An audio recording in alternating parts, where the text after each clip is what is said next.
BNP chairperson Khaleda Zia বাংলাদেশের সাবেক প্রধানমন্ত্রী 2018 সালের 8 ফেব্রুয়ারি কারাগারে যান। জিয়া অরফানেজ ট্রাস্ট দুর্নীতি মামলায় দোষী সাব্যস্ত করে আদালত তাকে 5 বছরের কারাদণ্ড দেন। এরপর উচ্চ আদালতে জামিন খালাস চেয়ে কারামুক্তির আবেদন, তাতে মেলেনি মুক্তি, কেবলই দীর্ঘায়িত হয় নির্জন কারাবাস। স্বাস্থ্য হয়েছে সংকটাপন্ন।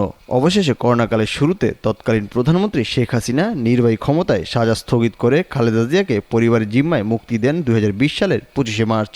শর্ত দেন কোনো রাজনীতি করা যাবে না, দেশের বাইরে যেতে মানা, চিকিৎসা নিতে হবে দেশে। গুলশানের বাসভবনে আসার পর 2021 সালের এপ্রিলে করোনা আক্রান্ত হন খালেদা জিয়া। তারপর একই বছর 17 এপ্রিল এভারকেয়ার হাসপাতালে ভর্তি করানো হয় সাবেক এই প্রধানমন্ত্রীকে। 2021-22 সালে মোট 6 বার এভারকেয়ার হাসপাতালে চিকিৎসা নেন। 2023 সালে 5 বার হাসপাতালে যান। অপারেশন হয় দ্বিতীয় দফায়। একসময় তাকে টানা 5 মাস হাসপাতালে থাকতে হয়। 2024 সালে খালেদা জিয়া মোট 5 বার হাসপাতালে স্বাস্থ্য পরীক্ষার জন্য যান। 2020 সালের পর শেখ হাসিনা সরকারের কাছে 8 বার বিদেশ যাওয়ার জন্য আবেদন করলে সরকার তা খারিজ করে দেয়, বলে দেশেই বেগম খালেদা জিয়াকে চিকিৎসা নিতে হবে। অবশেষে 2024 সালে 5 আগস্ট শেখ হাসিনা ক্ষমতা ছেড়ে ভারতে পালায়, যেমন খালেদা জিয়ার ভবিষ্যৎবাণী ছিল।